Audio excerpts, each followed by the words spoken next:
Welcome to the Intimate Marriage Podcast, where I teach educated, successful couples how to have incredible, passionate relationships so that you can stop compromising and start feeling fully alive in your relationship. I'm Alexandra Stockwell, aka the Intimacy Doctor.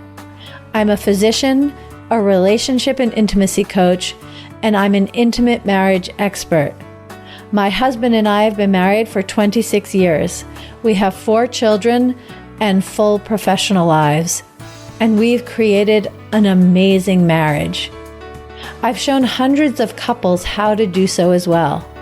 So if you want to deepen your understanding of your own relationship and learn to access new heights of emotional, sensual, and erotic intimacy, you're in the right place.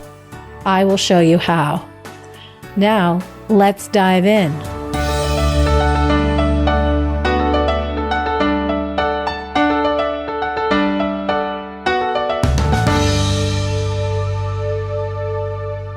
Today, you're in for a treat because I have the pleasure of interviewing EJ and Tarah Kerwin. Let me say that they have interviewed me on their really wonderful podcast, Relationship Renovation. And out of that conversation, as well as just enjoying the collaboration, I'm now really happy to interview the two of you and welcome you to the Intimate Marriage Podcast. Thank you. We are Thank you. Grateful to be here, curious, and just ready for this, whatever the next, however long will be. Okay, excellent. So that's kind of your signature, isn't it? The kind of openness and presence. I really love that. So I want to be really clear that I will be in more of a coach role rather than only an interview role during this conversation. But while you're listening, I want you to know that EJ and Tarah are professionals.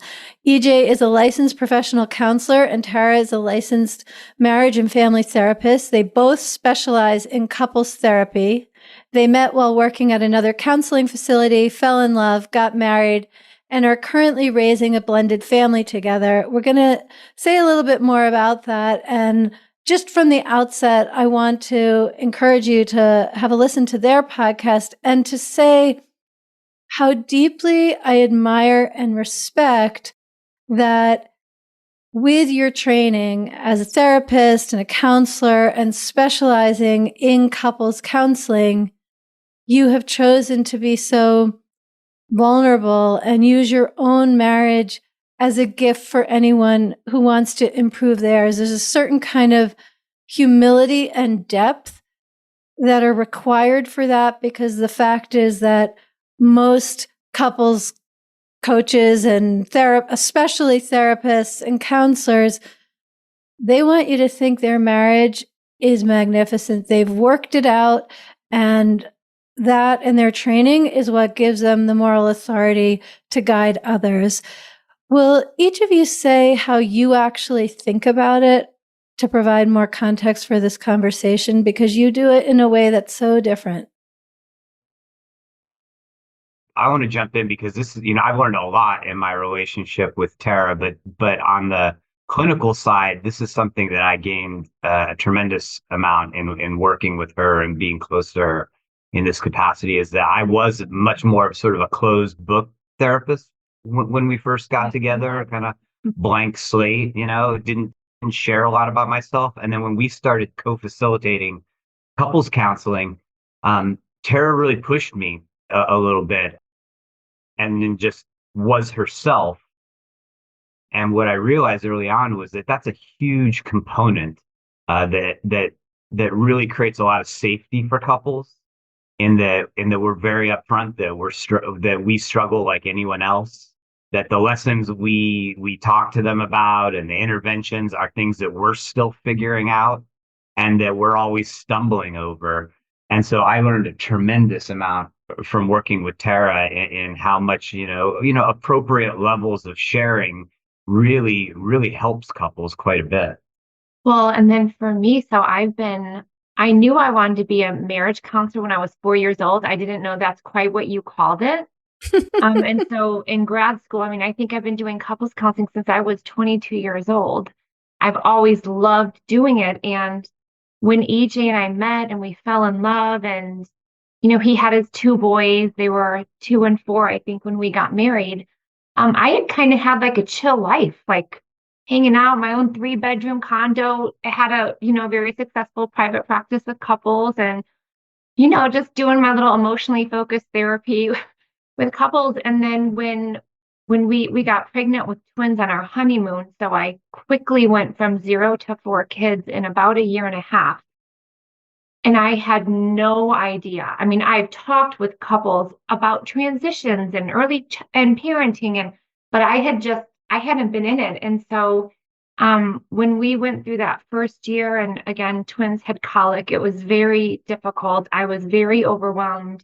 And I said, EJ, whatever is happening right now, this is what we're going to do. We are opening up a couples counseling center when we get through this, and we are going to help all these other couples, because here are two people that have a ton of knowledge, have always had good communication, wonderful intimacy, very connecting, to total breakdown in every single area. And so we were like reading every book. We were going through every theoretical orientation. We were like, we had to survive because we knew we loved each other.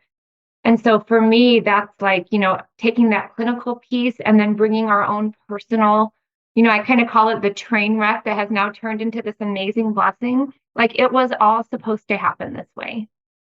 It was supposed to happen this way. I really appreciate how you've described that, because I think anyone who's in a really difficult marriage, or what I want to say is a really difficult phase of marriage, that can be so complicated for that person's identity. It's like, who are they when their marriage isn't going well, when they think of themselves as someone who is competent and able to have a good marriage?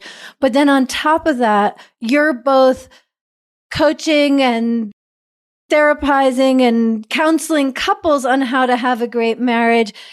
It gets at the identity at a whole other level. It's like identity challenge on steroids. And so I think that says something so beautiful, both about your love and, honestly, Tarah, just how you move through life, that in the midst of it, you would turn to EJ and say, once we're on the other side, we're opening a center so we can help everyone else with this.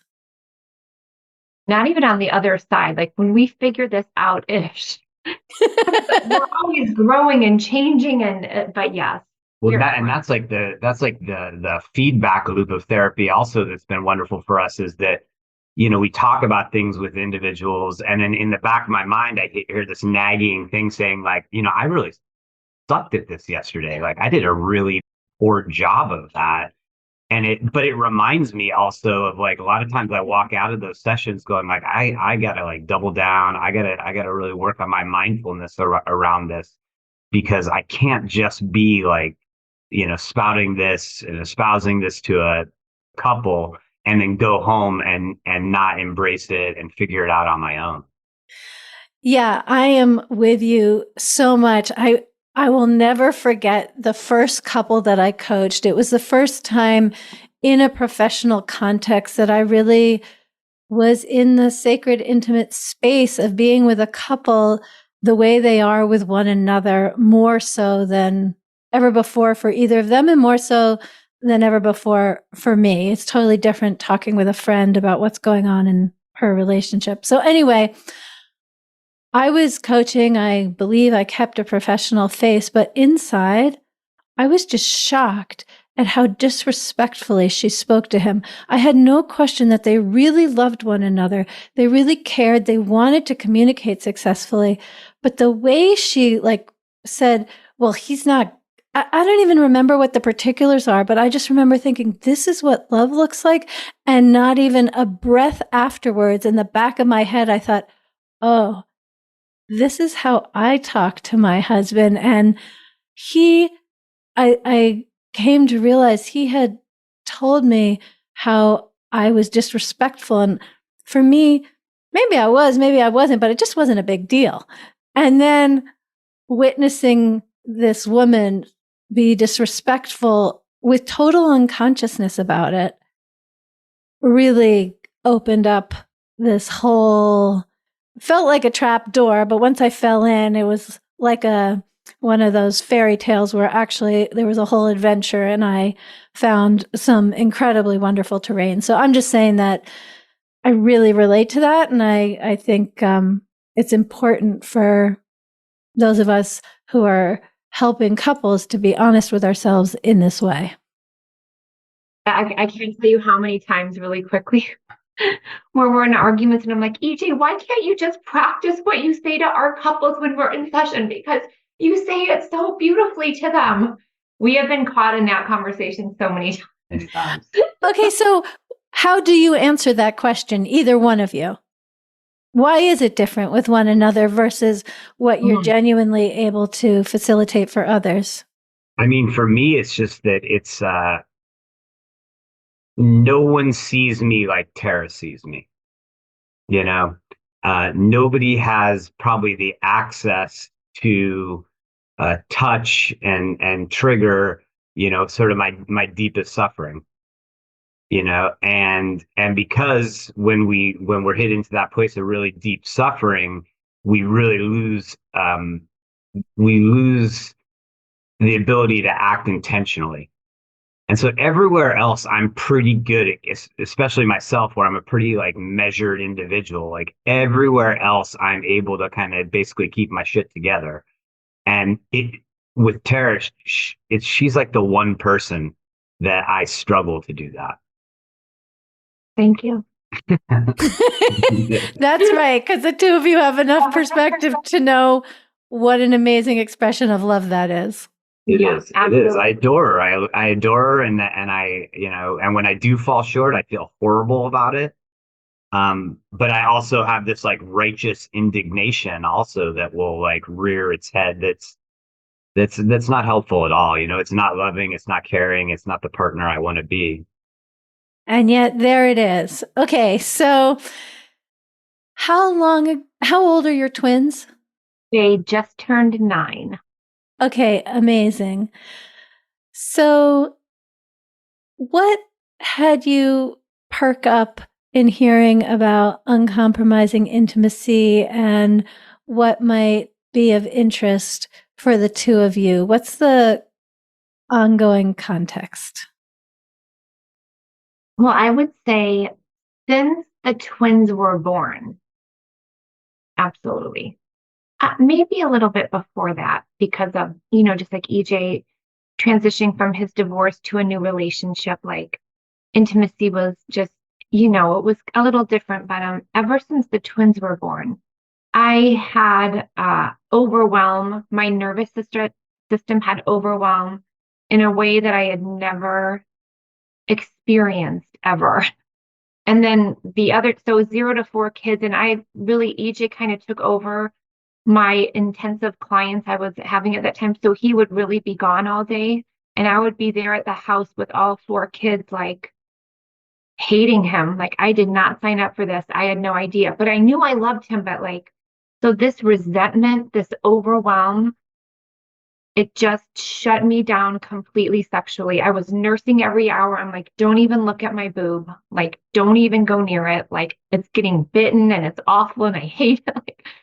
So I just became a whole different person. And I definitely also struggled with postpartum, which I look back now, none of my providers were like, oh, you might have had postpartum. But I was thinking horrible thoughts. Like I was carrying the twins in laundry baskets, thinking I would drop them and they would bleed out. Like it was just really intense. And so that changed the way I saw EJ, because I always thought like, oh, well, he's got 2 kids. Like he knows how to do this parenting thing. Like I'd never really been around kids. I'd never changed a diaper. And actually, no, that's not the case because twins, and they both had colic, that was the part that was really hard. So they would scream for like 13 to 18 hours a day, and they did not sleep for 9 months at all. And so, my overwhelm turned to EJ, and that's where I remember like we had our first date a year after the twins were born. Number one mistake, but nobody else could handle these twins. And I remember I was like, oh my gosh, EJ is going to want to have sex afterwards. Like, I can't do that. Like, I don't want to do that. I don't want anything. Like, I just remember that first date on Valentine's Day, 2015. And we went out and I felt all this pressure. And it hasn't changed since. I mean, we're working on it. I work on it. We've done a ton of shifts around expectations and my guilt and all of this, but it just never went. I never went back to this. My story was like, I'm exhausted. And even though fast forward 9 years later, well, when the twins turned one, we started building our business. We were working 70, 80 hours a week up until just this year. And so I don't think the feeling of overwhelm has left my body in order for me to really open up my body sexually again, to whatever that means. It's like a rebirth that I feel like I haven't had time for yet. So yeah, that's my. Thank you. Thank you so much. How is it for you to say that, Tarah? It's just really sad because I know that I'm a really fun, exciting person and sensual too. And it just feels like that part has left my body completely. And I think there's a component. So I had extensive childhood sexual abuse.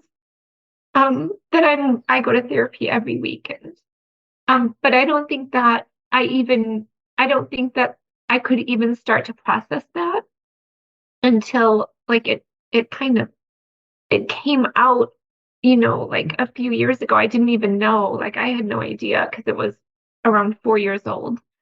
And so I think when that happened, I'm so happy I know it makes sense of everything, because I used to think that people loved me through sex. Like, oh, if I can just give them enough. And so it's like I'm kind of emerging with a whole new identity, but it's scary because it's like so unknown. And everything I thought like sex was has changed for me significantly. And EJ's been amazing at creating safety, allowing me to do that. But it's kind of like I was robbed of all of that my whole life. And what I thought was like good sex was me just actually thinking that's how people loved me, which I know that's not true now. So it was sad, but I'm also very excited for my new healing and growing through it, however that looks. Yeah. And I think it's this blend of so much courage and so much uncertainty Yeah. that really defines the path for quite a while. Exactly. Thank you. And how is it for you, EJ, to hear what Tarah has said? Yeah, a mixture of like a lot of pride.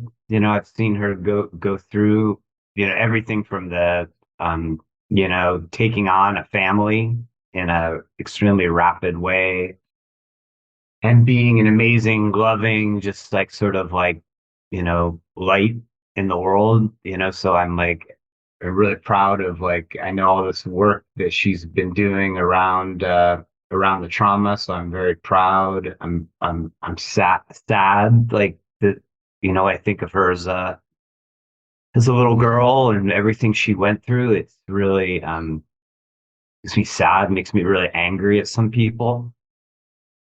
Um and then on the side of just our relationship, hopeful,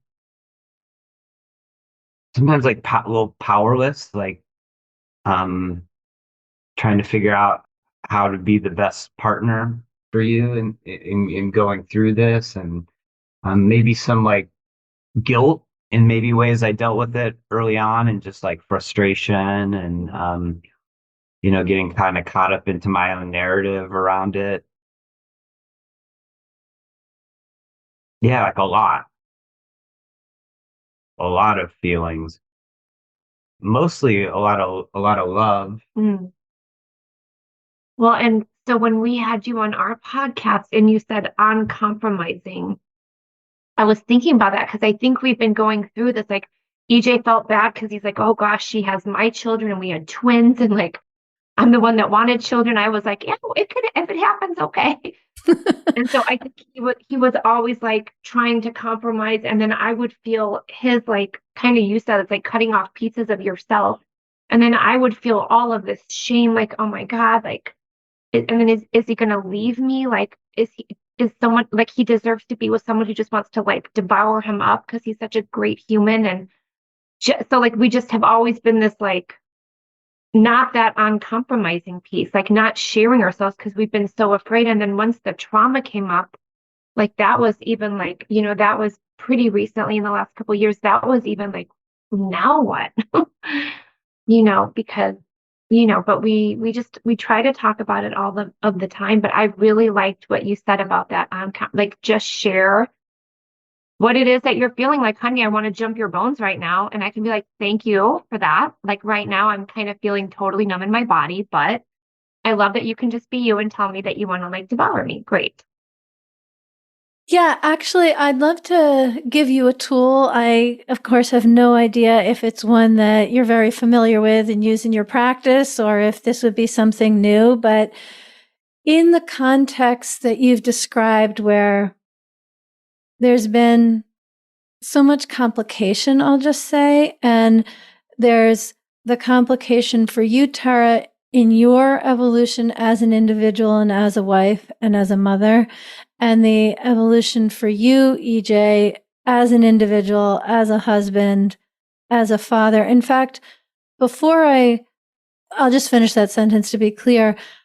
I want to give you a way to just have more connection without altering either one's experience, which is another way of talking about being uncompromising. But before we do, and I'm guessing with this topic, it's more common than not, but I feel like we haven't really presenced your experience, EJ, enough. Like we've presenced how you have navigated Tara's experience, obviously not completely, but enough to have a flavor of that. But if I were speaking with you and Tara weren't present, for example, I'm just saying that to give you permission or to indicate I'm inviting you to just say, like, what's it like to be sexually attracted to an incredible woman you love who loves you and has a life with you, and yet it's so complicated? I mean, it's uh, been pretty like lonely and discouraging and feeling unwanted, unloved, unliked at times. Um, yeah, it's been very like isolative. It's like I don't want to, it's not, even though like we've talked about being open and sharing what's going on in our lives, and we I guess I feel like I guard it, and this is wrapped up to who I am too, but I guard it more than Tara, and I guard it for some of my own like, maybe shame, like feeling like if I was whatever, that then she would feel those things, and that it's been hard not to personalize it, and not, because there's other people in Tara's past that we talk about, other people she's dated and stuff where I just know that she didn't have any of these problems with. And so it's just been, a lot of rejection. I think that's the big thing. And then not knowing like how much can I tell her that, because I know how bad she feels at times about it, and not wanting to make her feel worse or interrupt her, you know, her process of healing. And so it's like really just like, kind of like isolative and lonely. Yeah.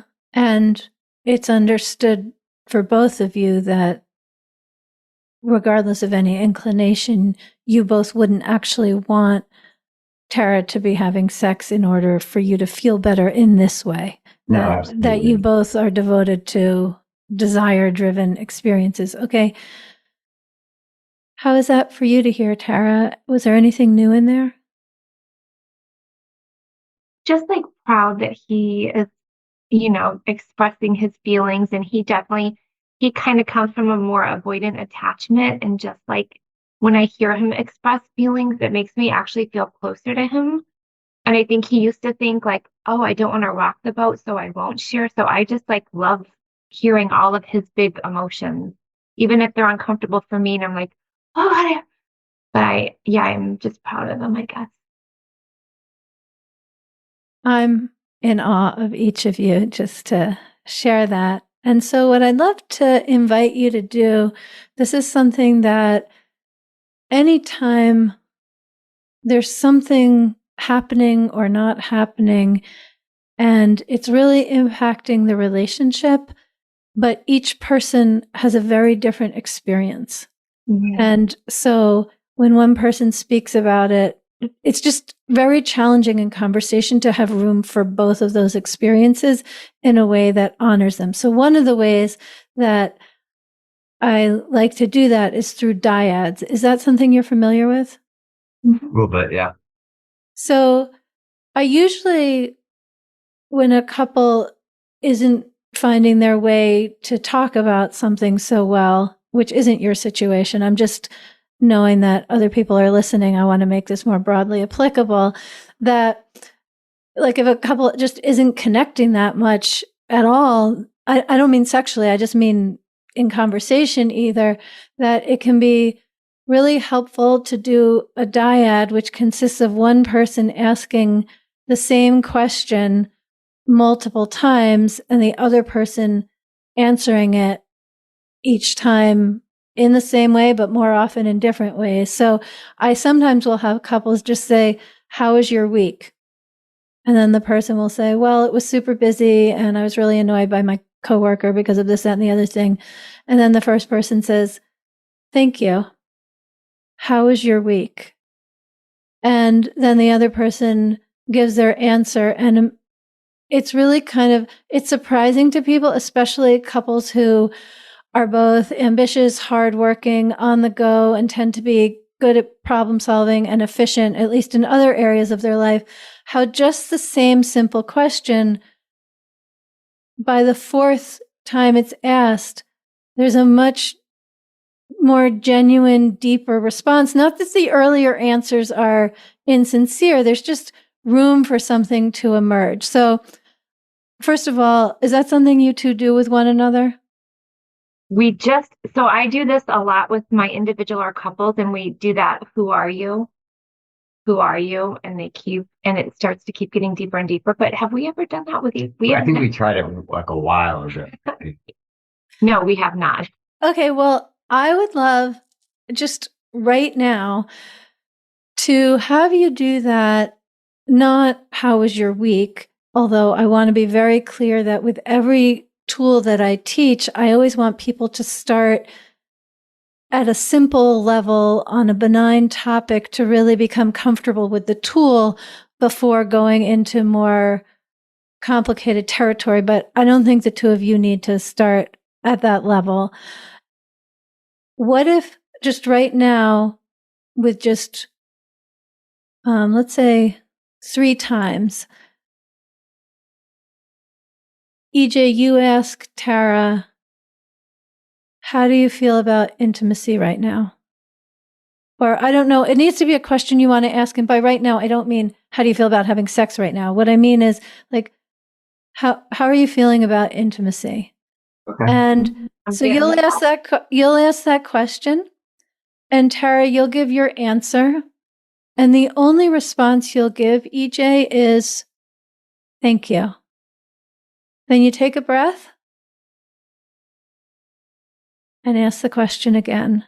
And in you responding with thank you, you're saying, I hear you.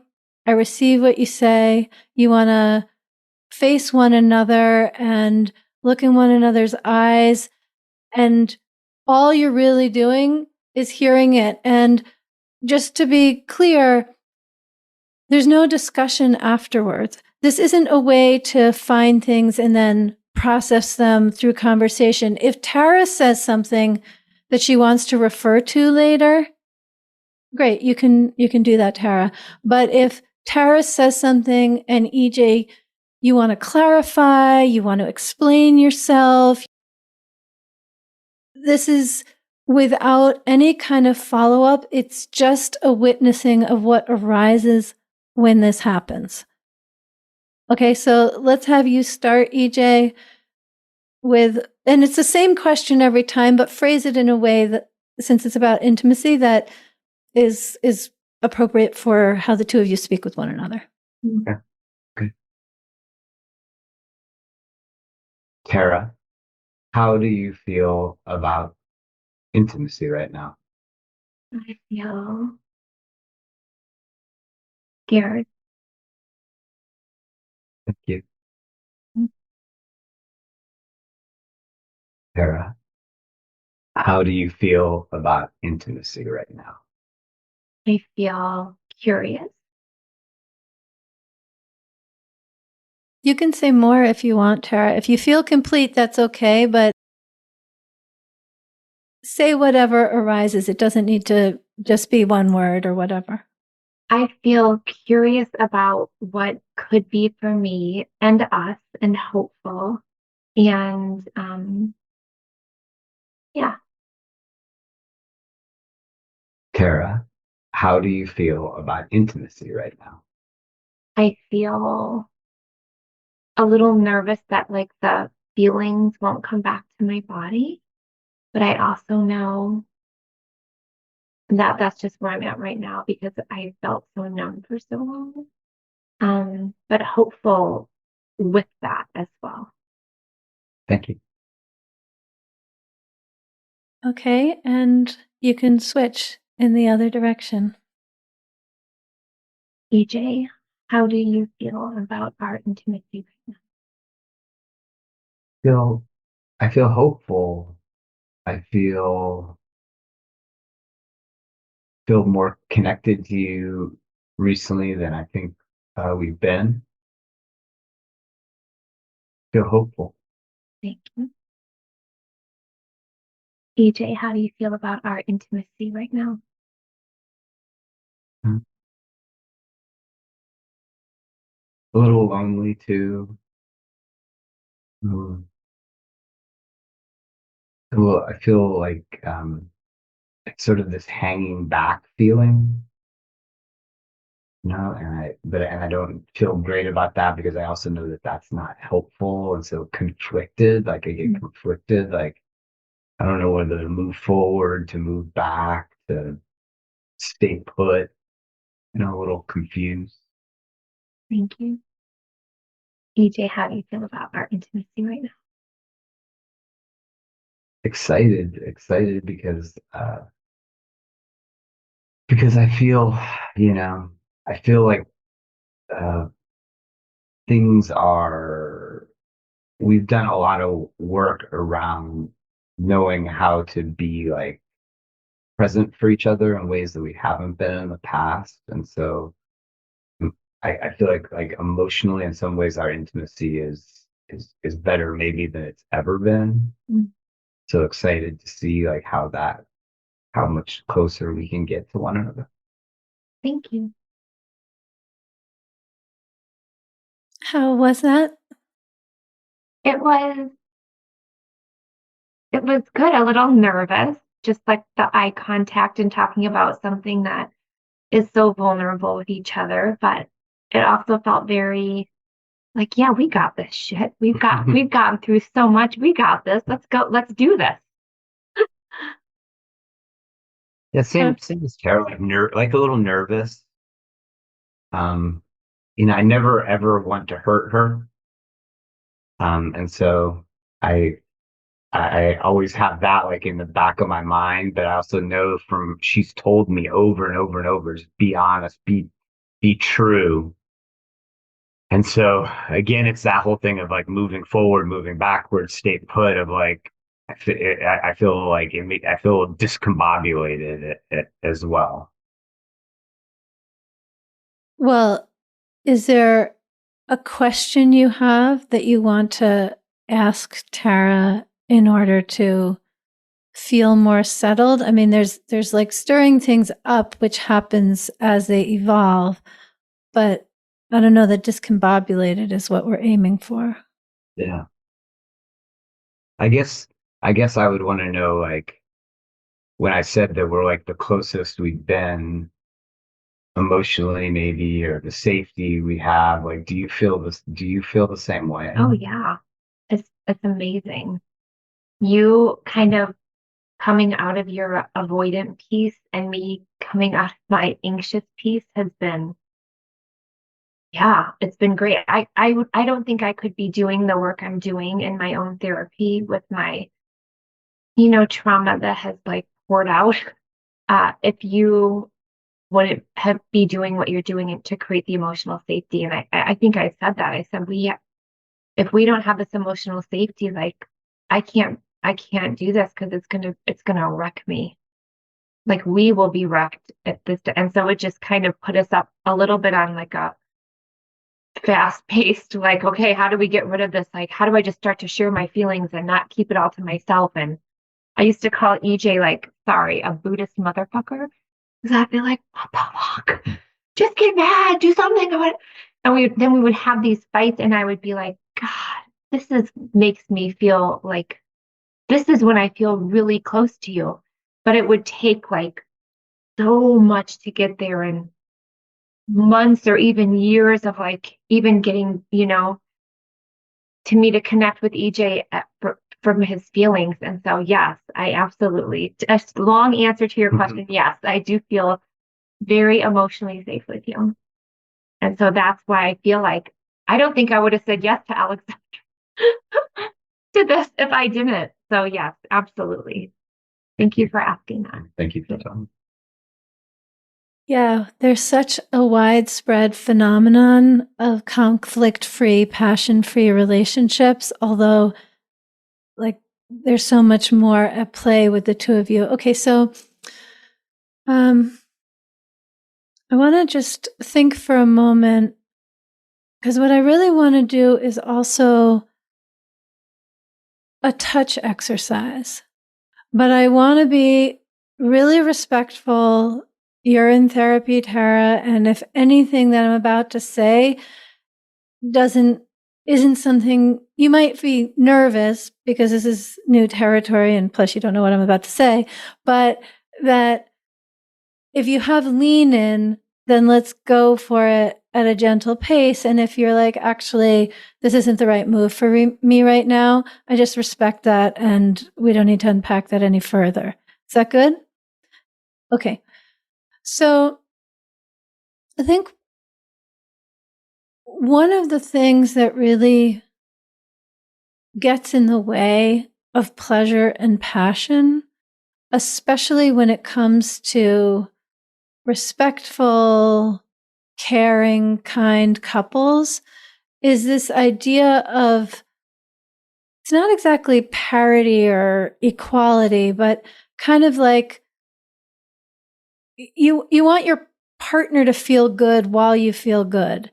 And actually, that's an extremely advanced level of play when it comes to sex. Like the position 69 it's just so challenging to be able to both receive pleasure and give pleasure with full presence and erotic giving and receiving energy. And so instead, a way to actually be much more gratified through touch, and you are both fully clothed, and I'm not gonna be with you when that's not the case. So this is going to be fully clothed, and it's not even really going to be sexual touch that we're talking about right now. But I would love if, EJ, you could just roll your long sleeve up to your elbow, one of them. And again, I'm going to guide you through it, but I just, without tripping over myself, every step of the way, I'm asking for you to consensually agree. And if either one of you don't, then you just please say so. So the first step is I'd love for you, Tarah, to ask EJ if he's okay with you touching him. Are you okay with me touching you? Yes. Okay. Then go ahead, Tarah, and just touch his forearm. And so while you're touching that, Tarah, where is your attention? Are you focused on what will feel good to him? Completely. Okay, so stop touching him for a moment and gently rubbed and touched with your fingertips on EJ's arm with attention on what would feel good for him. So now I want you to take your hand off of him so you're not touching him. And actually, you could even close your eyes if you're comfortable doing that. But I want you to connect with your own body, Tarah. And your job, EJ, is just to be available along for the ride, enjoying yourself, learning, but you don't have a particular focus other than to be open. And for you, Tarah, how do you feel when you are just focused on your own body right now? I feel calm and grateful, present. Wonderful. So when you're ready, go ahead and open your eyes. And let me give all the instruction before you do anything, but I'd love for you to take your hand and touch EJ's forearm, but your priority is to stay connected with yourself, with that calm, grateful feeling. And the way that you touch him is entirely what feels good to you. If I'm not expecting it, I'm just saying this to make my point. If it would feel good to you to pinch him, then you can pinch him. Do not be focused on, for him, this is you taking your pleasure with whatever pressure, with whatever pace, whatever feels really good to you, without ever breaking connection, maintaining the connection with yourself more than no attention on him. And so she's gently touching his fingertips. It actually looks like it feels really delicious. And kind of longer strokes and shorter strokes. It feels more exploratory than the first time. And like you're much more alive in your hand, honestly. So you can continue to do that, or not, as you wish, Tarah, but I would like to know, what did you experience in those two different ways of touching? So the first one just felt, my experience was on EJ, like, oh, God, I haven't touched him. We touch and we hold hands and stuff, but like mindful touch, I'm like, he is just having a ball right now. Like, literally, like what his experience was. And then when it kind of went back to me, I know like one of my favorite places to be touched is right on my wrist lightly, and I just love the feeling of it. And so I was kind of getting pleasure through that. And I also love like squeezing fingertips because I feel like it squeezes out like stress. And that's what it just felt very like, I'm doing this for me. And I felt very connected to it. Yeah, and you look brighter. I mean, your face literally looks brighter. Yeah. EJ, what did you notice in the two touches? The second one just felt way more connected. It felt like way more intentional.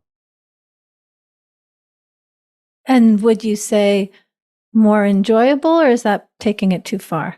No, yeah, definitely. Definitely. Yeah. Yeah, it felt like it went on longer. It just felt really nice. Okay, wonderful.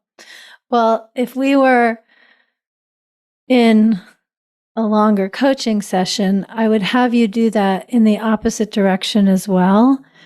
I'm not going to do that right now, and the two of you can decide if that is safe in your context or not.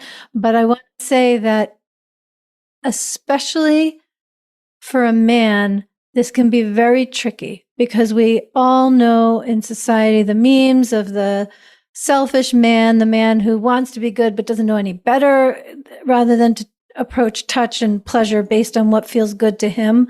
But a man in your situation, EJ, who has a lot of love and you'd like to express it sexually, and that isn't really an open channel, we never take for granted that you're touching for your own pleasure. You're much more likely to be focused on what's going to work for Tarah every step of the way. And similar to expressing emotion and you expanding into bringing more of yourself, I want to invite you also with a forearm. Okay, this has nothing to do with genitals. This is about changing a dynamic in how you touch one another. And it absolutely can happen with the forearm or just the hand. And maybe if you really enjoy this, to advance to the face, but it doesn't have to be inherently sexual. There's a lot for both of you to learn doing it when you offer your arm, Tarah, and you do the touching, EJ. And to ask Tarah which she enjoys as well when you do that. We're not going to do it right now, but I just want to invite the two of you to make sure to do that with one another after we conclude. Yeah. I mean, it sounds nice. Is it okay if I Please go ahead. contextualize it? I mean, because I think one of our struggles or my struggles is that, like, I feel like almost any time I do touch, I think she's afraid that it's with like the purpose to get us someplace. And so the idea of doing something where it's absolutely not linked to that whatsoever would be really nice, because I love to touch Tarah. I mean, yeah, and actually, if you specifically create a container, let's give a name. Let's just call it intentional touch. Like, if one or the other of you says, "Hey, would you like to do intentional touch?" or give it another name if you like, but it's just clear that it is what it is. And it's super important if you do that, that you don't afterwards make a move towards sex, because then that association will be there. And any time in the future that one of you brings up intentional touch, that possibility will be lurking and restrict how often the answer is yes for both of you. So it's very important to keep it completely separate, but have this available. And honestly, if this is something that you enjoy, yes, start with the forearm. And if you both want to, you can include the face. You could even include legs. You could have,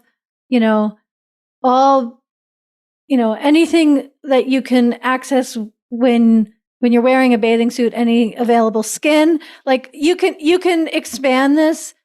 I'm going way too far just because of the context of this conversation, but to really calibrate it for the next 2 or 3 months just with forearms. But I'm just saying that you can see that this opens up I would call this non-sexual affection.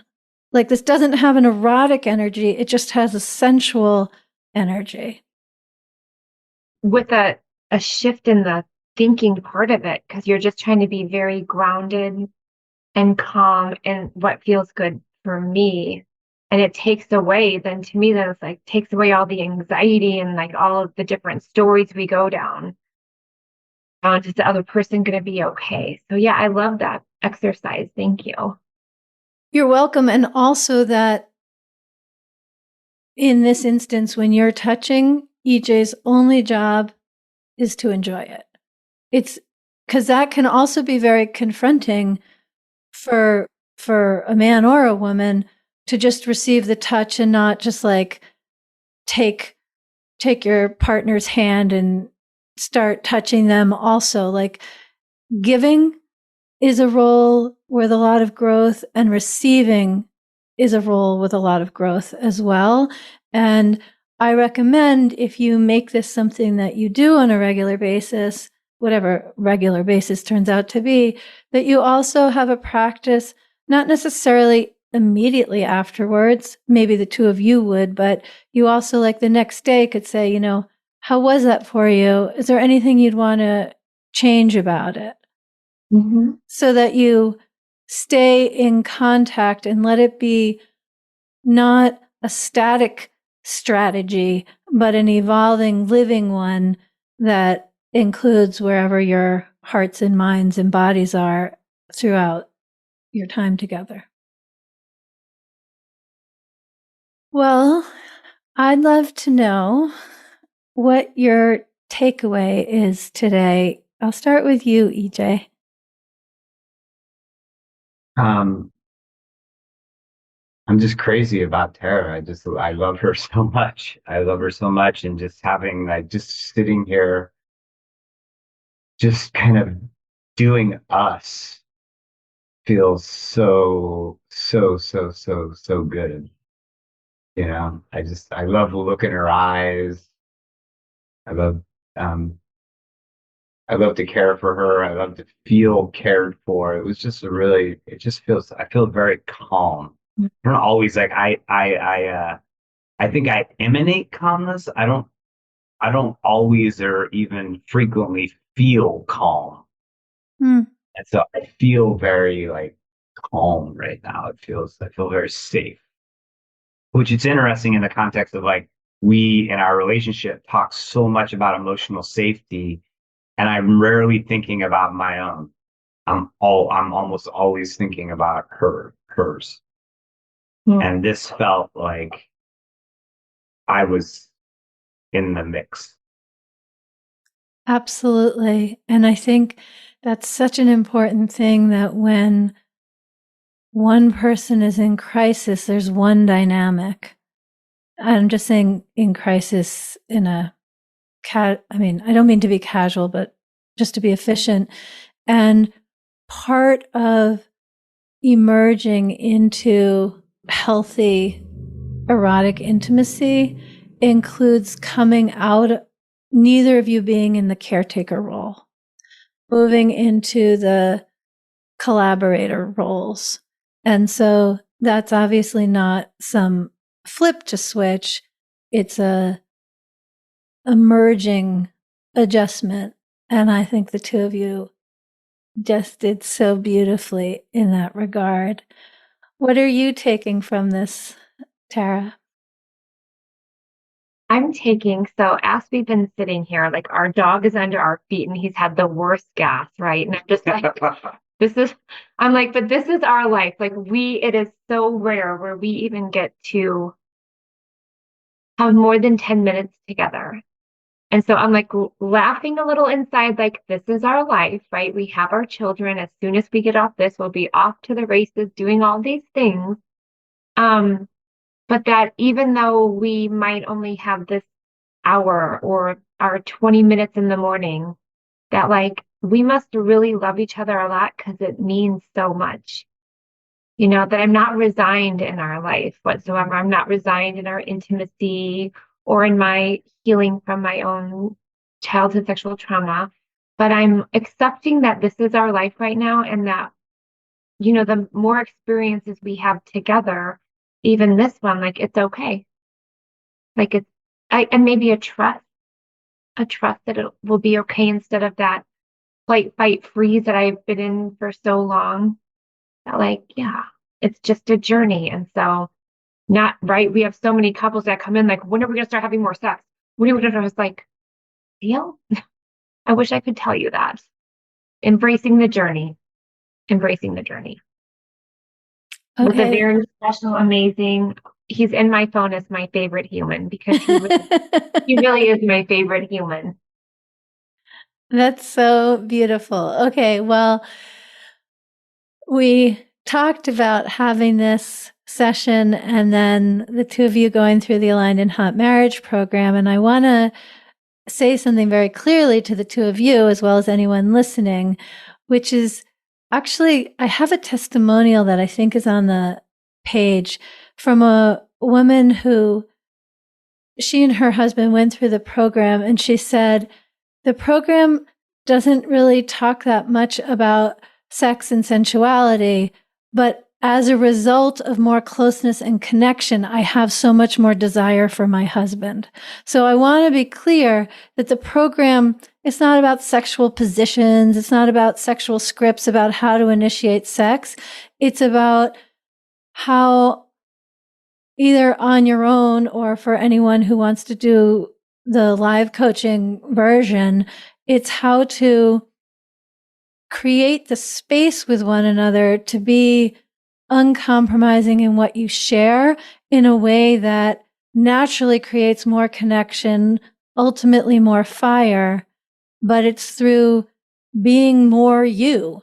Because when we hold back parts of ourselves and then we get to the bedroom or wherever it is that sex is going to happen, we just don't have the capacity to bring all of ourselves to the bedroom and be fully expressed and present in the way that's essential for good sex if in our day-to-day interactions, there's so much of ourselves that we're holding back for any number of reasons. So I just want to be clear. It's a course that enhances sex, but it's not about sex. I like that. I love that. That's just so like where our hearts are. And I knew when we had you on our podcast, like, yeah, like this feels really like kind of where we really want to go. And we're ready to definitely spend and prioritize our relationship, however that looks, to be able to go through and just become more connected. Well, thank you both so much for being exactly who you are with one another, with the world, and on the Intimate Marriage podcast with me. I'll include links to your counseling center. Anything you want to say about that will be in the show notes? I mean, just this is sort of who we are, that we do have like an expertise in working with couples and individuals, but really at our heart, we really care about helping couples, and we care about, healing ourselves in order to make this world a better place. Like that is really at the heart of our mission. And so, if anyone's curious about our podcast, just hearing us talk more, or our, what all we're doing at our center, retreats and stuff like that, they can just, go to our website and check it out, and our social media. Excellent. And I'll also link to the episode where you interviewed me, because I feel like that created a whole context for this conversation. So thank you so much. And I look forward to having you back after you've been through the program and you've done some dyads with one another, and intentional touch may become part of your repertoire. Okay. Thank you. Thank you, Alexandra. So much, Alexandra. You're amazing in the way your voices and just the safety that you bring over Zoom even. Like, I'm sure your work with couples is absolutely phenomenal. So thank you for you, really. Thank you.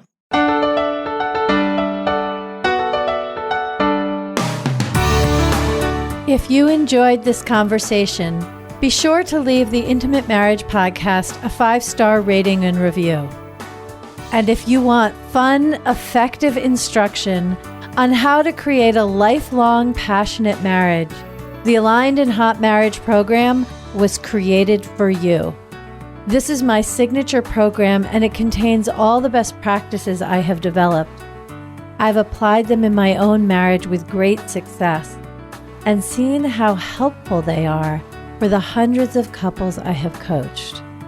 The Aligned and Hot Marriage program will give you everything you need to transform your marriage, turn it on, and feel more connected than ever in just 8 weeks. Go to alignedhotmarriage.com and get started today.